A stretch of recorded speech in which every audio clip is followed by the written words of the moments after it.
Tuesday, April 20, From Abram to Abraham. Our text for today is Genesis 17, verses 4 and 5. As for me, behold, my covenant is with you, and you shall be a father of many nations. No longer shall your name be called Abram, but your name shall be Abraham, for I have made you a father of many nations.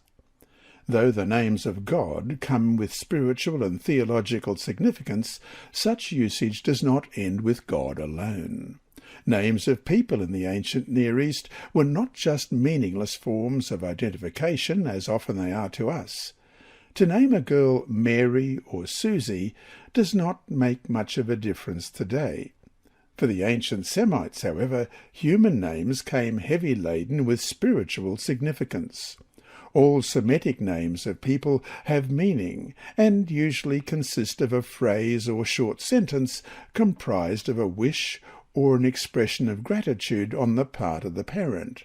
For example, Daniel means God is my judge, Joel means Yahweh is God, and Nathan means gift of God.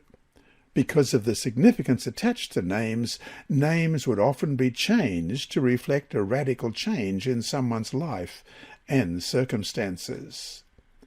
Question: look up the following texts. What situations are they addressing, and why were the names changed in these situations? First of all, Genesis 32 and verse 28. And he said, Your name shall no longer be called Jacob, but Israel. For you have struggled with God and with men, and have prevailed. And Genesis 41, verse 45, And Pharaoh called Joseph's name Zaphnath-Paaneah, and he gave him as a wife Asenath, the daughter of Potiphera, priest of On. So Joseph went out over all the land of Egypt. And Daniel 1, verse 7, To them the chief of the eunuchs gave names. He gave Daniel the name Belteshazzar, to Hananiah Shadrach, to Mishael Meshach, and to Azariah Abednego. In one sense, however, it is not that hard, even for modern minds, to understand the significance of what a person is called. There are subtle and at times not so subtle effects. If someone is constantly called stupid or ugly, and if those are the appellations used for them all the time by a lot of people, sooner or later those names could have an impact on how the person views himself or herself.